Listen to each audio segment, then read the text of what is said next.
Welcome to the Protagonist Pub. My name is Tammy, and this is where characters gather.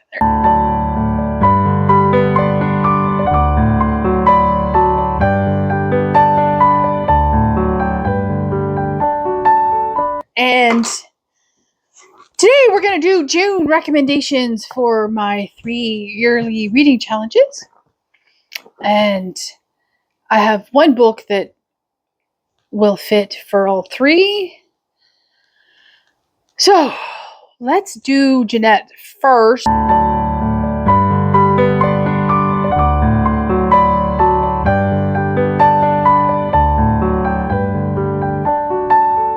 Or not Jeanette. Let's do Anne first because she has the biggest stack over here and I need some room. So Anne's prompt for reading the classics challenge is a book over 500 pages and has a female lead, set in a foreign country, and discusses Greek mythology. Those are the scavenger hunt items. So don't know if any of these discuss Greek mythology, but they are all well over 500 pages. And I've read at least one of them. 2 I'm sort of in the process of reading, and the other ones are very high on my list. So the book that works in some respect for all 3 prompts this month is Christian Lavmansdotter by Sigrid Undset. And if you take the word "the" off of the title, it definitely works for Jeanette's because the first book is The Wreath, the second book is The Wife, and the third book is The Cross. It definitely tells the story of a family, and it's definitely over 500 pages. So I will read you the inside flap for Christian Lavmansdotter. As a young girl growing up in 14th century Norway, Kirsten is deeply devoted to her father, a kind and courageous man. But when, as a student in a convent school, she meets the charming and impetuous Erland Nicholson, she defies her parents in a stubborn pursuit of her own desires.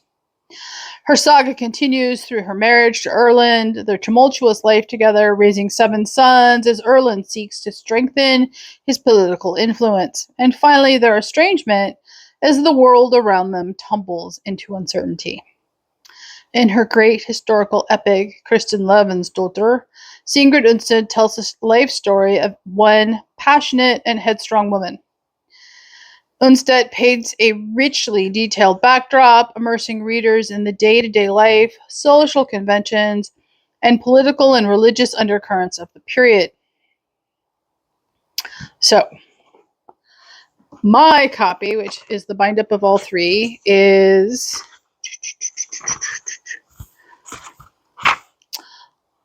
1,124 pages. Do I think I will get it read in the month of June? I doubt it. Possible, but I doubt it. However, it is on my list of books I want to at least start and continue, making my way through. Okay. So, what else works for Anne's prompt? Don Quixote by Cervantes, obviously, is going to be well over 500 pages. It is just shy of 800 in this bind-up, 768 in this bind-up. And no female lead in here. Takes place in Spain. Yeah. Again, probably not getting to that one. Pickwick Papers by Charles Dickens. This is Dickens' first published work, and I will read you the back. The Pickwick Papers was Dickens' response to his publisher's request for a monthly series of sporting sketches. It became the most famous of all pre-Victorian novels.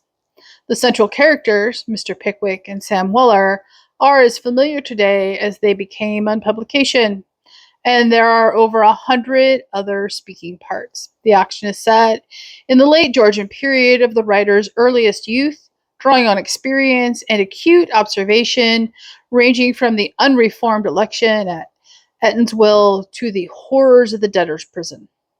Brilliantly comic, it also exposes social and especially legal abuses, as the notorious trial of Bardell versus Pickwick. Dickens' satire is both topical and timeless. So this is 700 plus pages. Not being read in June.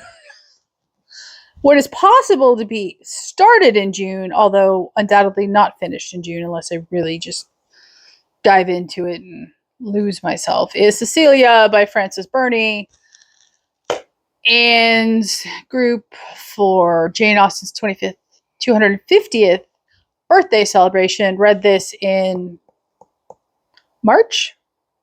Yep, March. I did not pick it up then. They all loved it. They all just completely became immersed, and so I am innately I want to know what. And it is just shy of 1,000 pages in this bind up. It's 941 pages. So it's a nice big chunky little book over there. And Vanity Fair by William Thackeray. Another option. This one is much higher on the list. It is almost 700 pages in this bind up. This was a library find, and I am very interested in this. I skipped this intentionally in high school. I still do not recall how I managed to get out of that with Sister Rosemary, but I did. And I've read a little bit of the first chapter, and I loved it. So I need to pick this up. Okay, what else is sitting over here for Anne's challenge? Okay, so The Divine Comedy by Dante Alighieri is another possible choice. And if you took the individual books of the Divine Comedy separately, they can be used for Jeanette's prompt this month, because they all have one-word titles for each of the separate books that comprise the Divine Comedy. That is Inferno, Purgatorio, and Paradiso. So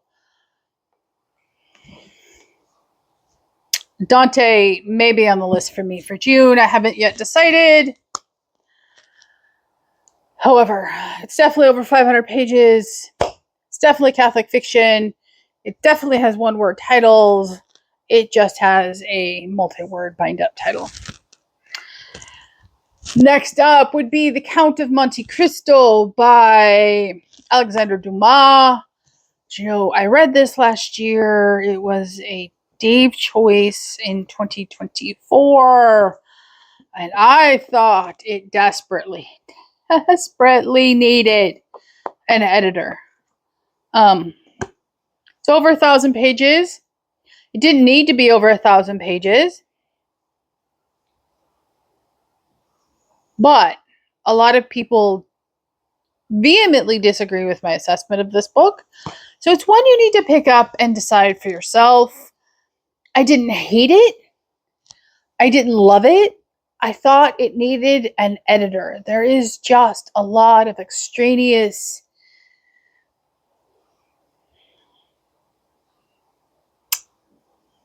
detail that does not move the story forward, in my opinion. So I, am not a huge fan of The Count of Monte Cristo. Okay, so my last choice for Anne's prompt is one I'm definitely picking up or continuing to read. I have started it. That is Anna Karenina by Leo Tolstoy. Another book I got from the library.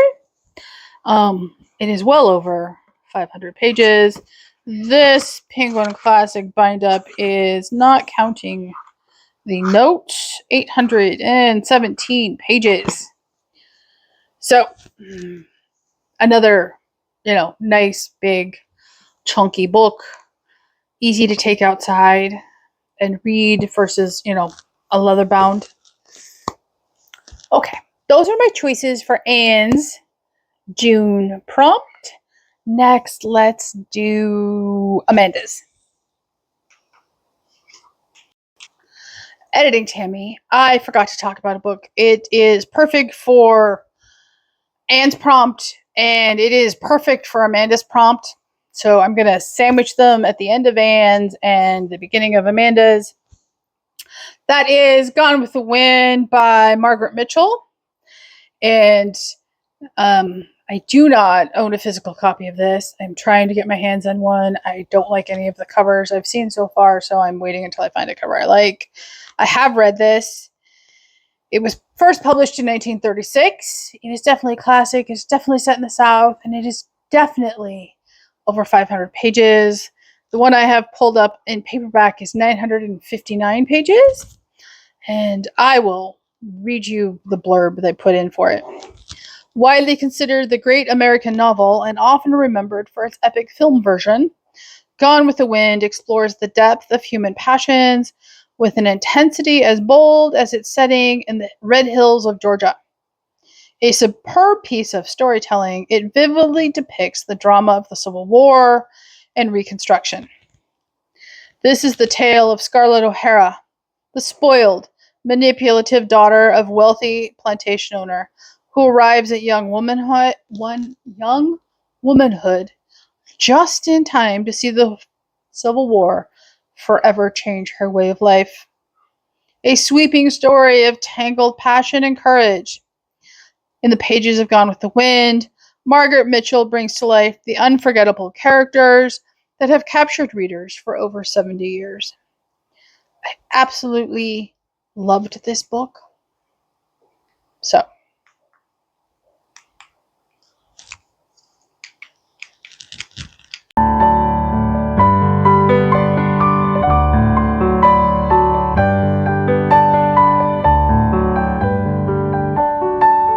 books I have read. So, first up would be The All Girls Filling Station Reunion by Fannie Flagg. I have not read this one.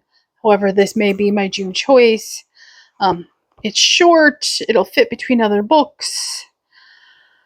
It's under 350 pages. Chapters are short and punchy. It's set in the South. It's set in Wisconsin, California. So it's all over the place. I am looking forward to this. And I love the cover. I love the cover. So we shall see how I get on with it. And this is the complete stories of Flannery O'Connor. This is her complete collection of her short stories, and they definitely tell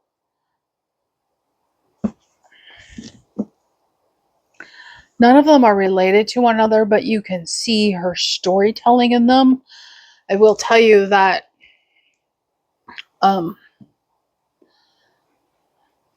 if you are easily offended, do not pick up Flannery O'Connor. If language triggers you, do not pick up Flannery O'Connor. However, if you can read these knowing the time in which they were written, her writing is amazing. And she can tell a story set in her time period so well in 10 to 15 pages. You are completely immersed. And I am not a huge short story person. I in general do not like them. I rarely read them, and yet I love these and I cannot recommend them enough, with the caveat that if you are easily offended, do not pick up Flannery O'Connor. Boom. Okay. And another great choice for storytelling. And it's storytelling throughout history, following ancestral lines, And every one of his books is like this, and they are all so well researched, and I love every single word he writes. I just happened to grab Sarum. That is Edward Rutherford. He writes everyday people in a time period, in a particular ancestral genetic line throughout history, and they're just fascinating and immersive, and it is very easy to pick up, read a time period, and then read something else and come back to it and read the next story, because it isn't the same people necessarily. It may be, 200 years after the last one, but it is definite storytelling, and there are definite threads back to the past, and there are definite you can see family members repeat things throughout history. I absolutely love Rutherford's writing. I cannot recommend him enough. Okay, and the last two choices for Amanda's prompt, or last three choices rather. First up would be the first book in the Seven Sisters series by Lucinda Riley. This is The Seven Sisters.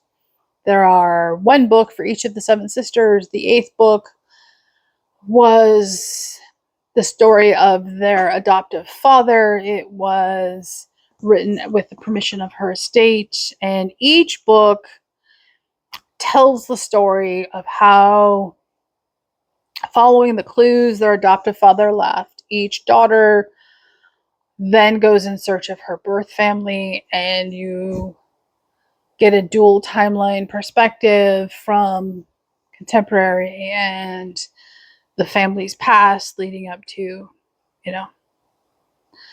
the child. And it's just, I love this series. I absolutely love it. I hope to finish it this year. And I'm on book 3. And I am in the mood for it as I film this. So we shall see if I pick it up here shortly.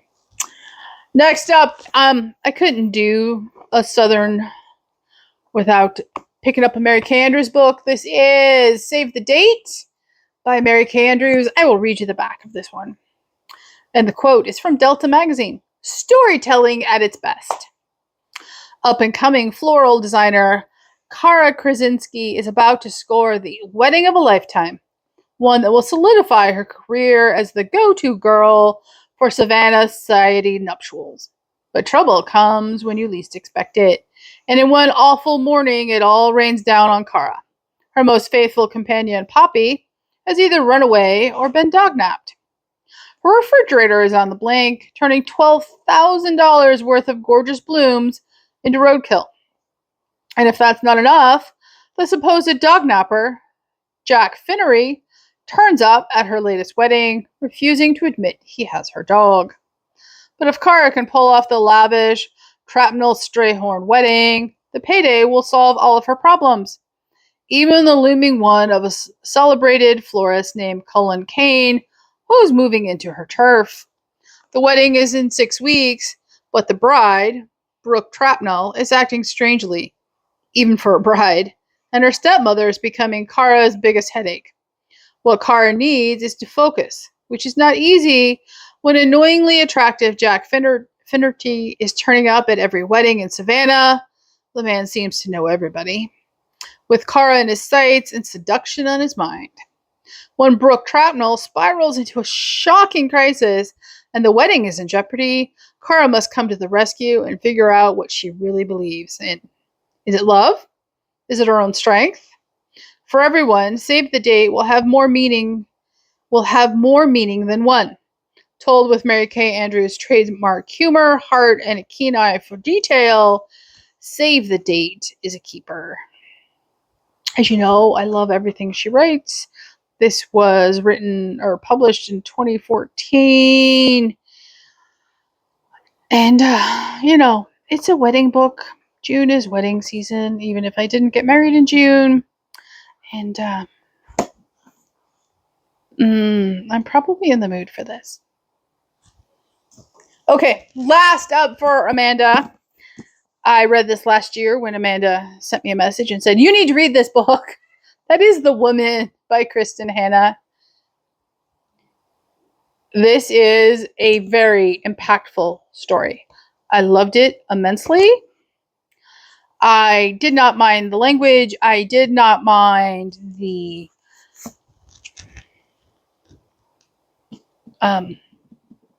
relationships our main character gets into, because without them, she wouldn't get where she ends up at the end of the story.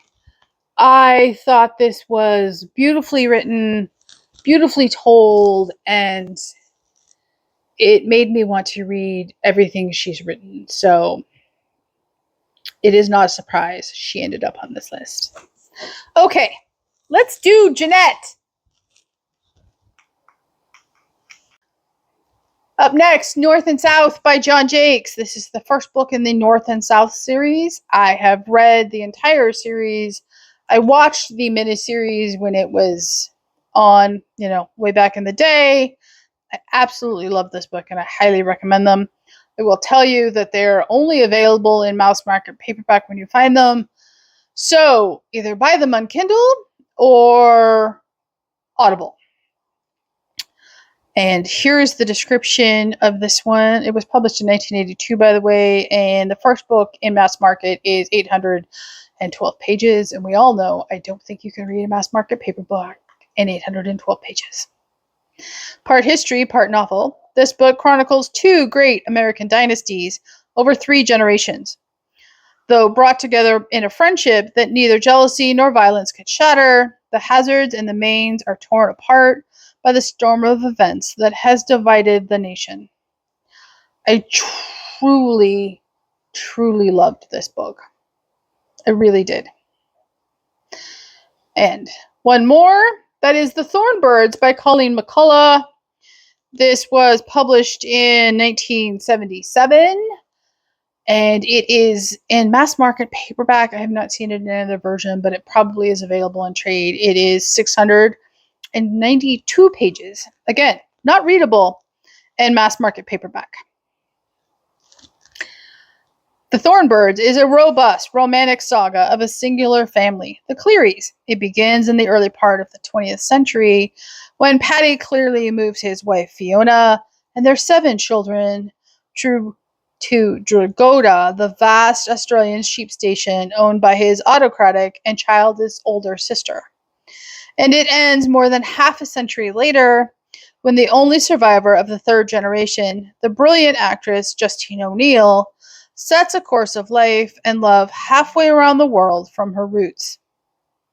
The central figures in this enthralling story are the indomitable Maggie, the only Cleary daughter, and the one man she truly loves, the stunningly handsome and ambitious priest Ralph de Briskhart. Ralph's course moves him a long way indeed, from a remote outback parish to the halls of the Vatican. And Maggie's, except for a brief and miserable marriage elsewhere, is fixed to the Drogheda that is part of her bones. But distance does not dim their feelings, though it shapes their lives. I read this book in the 80s. I loved it. This is probably one I will someday reread when I can find a physical copy of it that is not in mass market paperback, because I absolutely loved this book.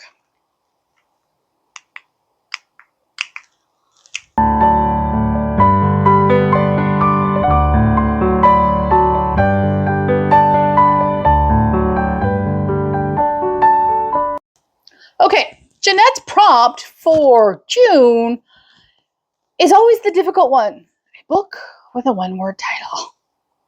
I have 2 sitting on my shelf, and I believe that this is the 2nd book in the series. It's not listed on the side. Pretty sure it's the 2nd book. See if I can figure it out. Yeah, it's the 2nd book. And that doesn't count. So the first book in the series is Firewall, which I don't have a copy of, but it is the FBI Houston series by Diane Mills. This is the 2nd book in the series. which is Deadly Encounters. So it doesn't fit. But Firewall definitely fits. I definitely recommend it. Diane Mills writes Christian romantic suspense better than anyone else. It is heavier on the suspense and lighter on the romance, and the action is fast paced and makes logical sense and just moves the reader along. I love her writing style. Okay, next up is a book I've owned for a while. I have tried to read it. It isn't really working for me, but it could have been the mood I was in, so I will give it one more chance. That is Sorcerer by Jack Byron Huggins, and I will read you the back. Ex-detective Michael Thorne has retired from the police force and is looking forward to a normal life of PTA, soccer games, and Monday Night Football. His days of putting his life on the line to protect the innocent are finally over. But retirement isn't going to be anything near what he expects. His new home in rural New England has many strange stories surrounding it, like the mysterious fate of the former occupants. But those are all just rumors, right? Then he finds a skeleton in his basement and it mysteriously disappears. Now he is faced with an ancient mystery, one that leads to a deadly foe. And this is published by Whitaker House. And it says, facing off against this evil sorcerer, he seeks help from a wise professor and a sect of warriors sworn to protect the church. But will they be enough? And this is Christian fiction. So we shall see. So those are the only two I have physically with one word. Well, one I physically with one word title. So pulled up, I have Sheltergate by Lisa Wingate. And this is a dual timeline. And it says Oklahoma, 1909.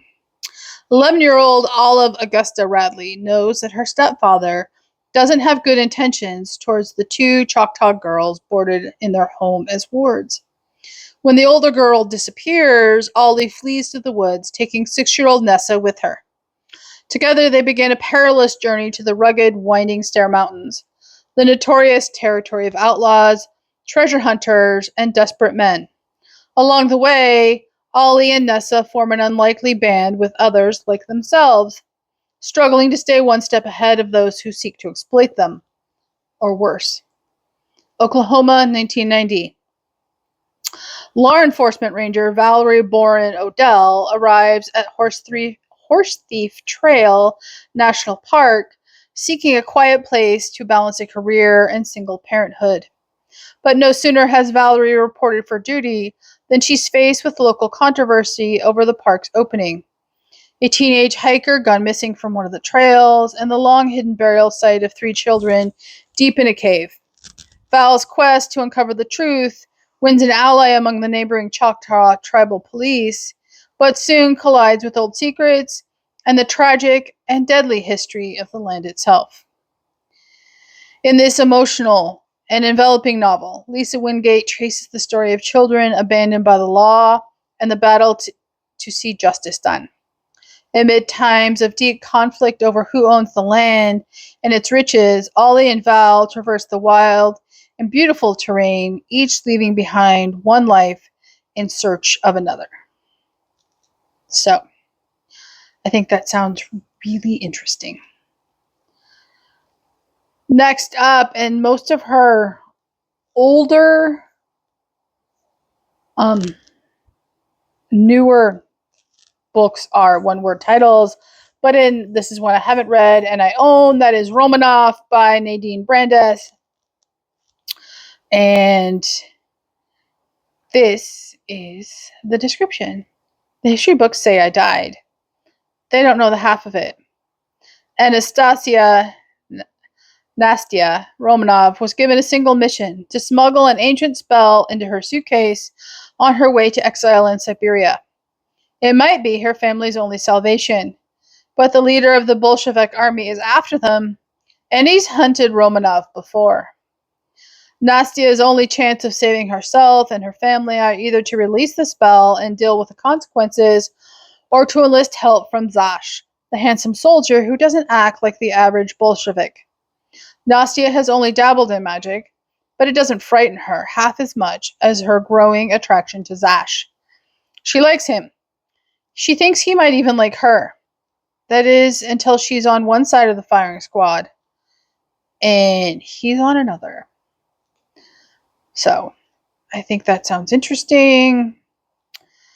Okay. Next up would be Hood by Stephen R. Lawhead. And he is a Catholic author. And this is the King Raven series. It's the first book in the series. And I so want to read this series. Robin Hood. The adventure begins anew. For centuries, the legend of Robin Hood and his band of thieves has captivated the imagination. Now the familiar tale takes on a new life, fresh meaning, and an unexpected setting. Steeped in Celtic mythology and the political intrigue of medieval Britain, Stephen R. Lawhead's latest work conjures up the ancient past and holds a mirror to contemporary realities. Prepare yourself for an epic tale that dares to shatter everything you thought you knew about Robin Hood. And it says it is Christian fiction according to Goodreads. Okay, last up is Smitten by Colleen Coble, Kristen Billerbeck, Diane Hunt, and Denise Hunter. And this is the first book in the series. And it says, welcome to Smitten, Vermont. With the help of 4 friends, it's about to become the most romantic town in America. The proposed closing of the lumber mill comes as unwelcome news for the citizens of Smitten. How will the town survive without its main employer? A close-knit group of women think they've got just the plan to save Smitten. They'll capitalize on its name and turn it into a tourist destination for lovers to complete with sweet shops, a high-end spa, romantic music on the square, and cabins outfitted with fireplaces and hot tubs. But is this manly town ready for an influx of romantically minded guests? And I've read this. This is a 4 novellas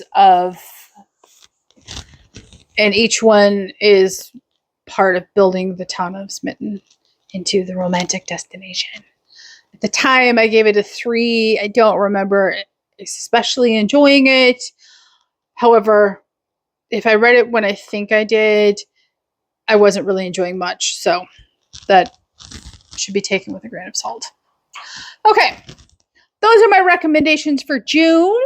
What are you reading for reading challenges in June? Leave a comment down below, like and subscribe, and I will see you here next time at the Protagonist Pub.